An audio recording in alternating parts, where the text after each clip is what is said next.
Hey everybody, my name's Kevin, My name is Glenn. and we are here to talk to you about our game E minus. This is the very first release here, 0.1.1. I guess a slight tweak that we made, and Glenn can talk about that in a sec. But I'll just start playing. I'm the one playing here, and Glenn's doing all the programming and stuff. So he'll be talking more about some of the mechanics and kind of where we're coming from here. Yeah, for sure. E minus is an arcade style twin stick shooter game.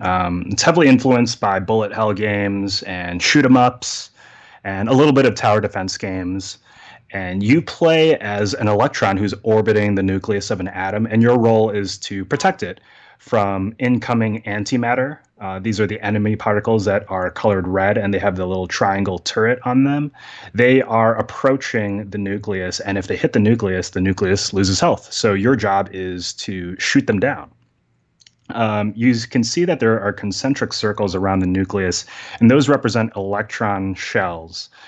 These electron shells are part of the atomic structure, and they just surround the nucleus, and an electron can exist on that shell, and the electron is allowed to teleport from shell to shell. And this is just based off some introductory basic chemistry and quantum mechanics. Yeah, all the stuff that's chemistry related, like we just only know like basic Yeah, information. high school chemistry mixed with Wikipedia knowledge, pretty much. But Exactly. Yeah, the idea is that you control this electron and you can teleport from shell to shell in order to move around and shoot these incoming enemies down.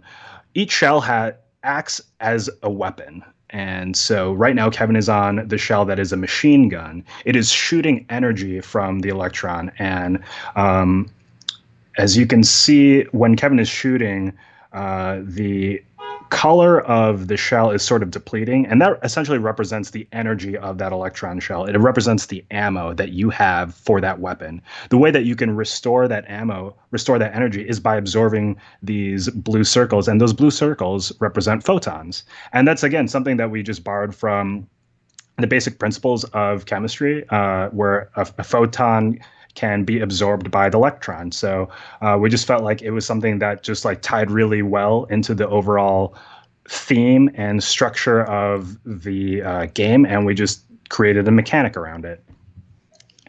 Yeah, anything else you want to say right now, Kevin? I guess, yeah, just some of the other weapons. We have a spread shot here. I was using the machine gun a lot in this playthrough so far. The machine gun and the grenade launcher here are probably my two favorites. I don't think I've used much of the grenade launcher yet in this clip. And then we have a shotgun here. And we're trying to figure out the balance of like which weapons go, are they too overpowered if they're closer to the center, or, we're still working on all that balance stuff. But here, we just kind of wanted to try to get a game out within the 30-day time limit of the game maker trial. Yeah, so the genesis behind this project was that Kevin has, talked about wanting to make a game for a long time, and I work as a software engineer, and I'm always looking for a technical project. And just due to COVID and the pandemic, we both had some free time, so I approached Kevin saying, "Hey, if I know you've always wanted to talk about." I know you've always wanted to make a game, and I'd love to help. I could take care of the technical aspects of it. So the first task that we had was determining what kind of a game engine we wanted to use, and there's several standard engines out there like Game Maker, Unity, Godot, and we felt like Game Maker was probably just the way to go in order to get a quick prototype out the door, and it had a less steep learning curve compared to the other games out there or other game engines out there. So our goal was to release something within the 30-day free trial period. And so we just wanted to focus on making something simple, making something that is scalable, a game that we can just build upon with future versions. And that is something that I feel like we have accomplished, I think. Yeah, I mean, we've done it. We've made a couple, steps beyond this since, posting this version, and yeah, I think we're onto something a little bit. It feels like more than just like, oh, here's a fun little time waster. Like, I think we can kind of wrap this up into, a bigger experience than just like go for a high score or something. Yeah. So our idea was to just get a prototype and immediately get friends to playtest it. And the result of that is actually this version that we're looking at. This is 0.1.1. It was released immediately after our initial release, which was 0.1. The reason for that immediate update is because of the controls. So during the development of this game, both Kevin and I were using the PlayStation controller, and instinctively, the R1 button makes sense to be the shoot button, and we it made sense to us, so we went through and that was our decision. When we put the game out, we had a couple friends play test it, and all those people actually had Xbox controllers. And for a PlayStation controller, the R1 actually maps to the right shoulder button on an Xbox controller. And for a lot of people, that does not make sense to be the shoot button. They prefer that to be the right trigger on an Xbox controller. However, that maps to the R2 button on a PlayStation controller. So there was just like right away, through making a game, we just realized like, oh man, there's just like so many interesting problems with game development and game design. One of them is just being the controller design and the control schemes that people prefer. So in this immediate update, Kevin was looking at this earlier, but Kevin, could you pause again?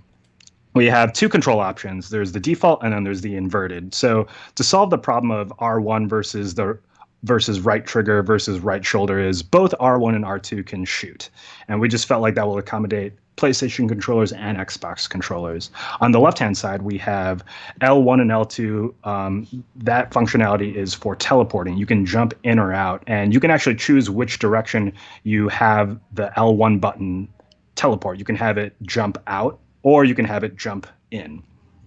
And we just thought that this would be a great way to accommodate accommodate as many controls as possible, as quickly as possible. Yeah, I mean, with a game like this, you want it to be, or at least, for me, I want it to be like kind of you want the controls to become instinctual. So like, as we basically want to try to give as many options, probably beyond this even eventually, but.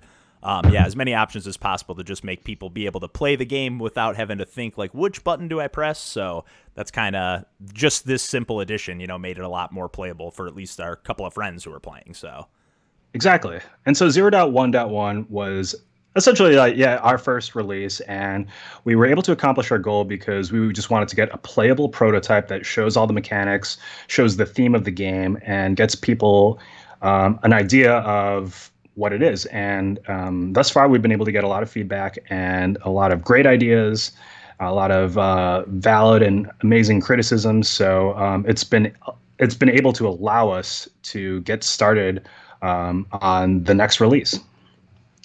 Yeah, looking forward to sharing the next progress we make. Thanks for watching.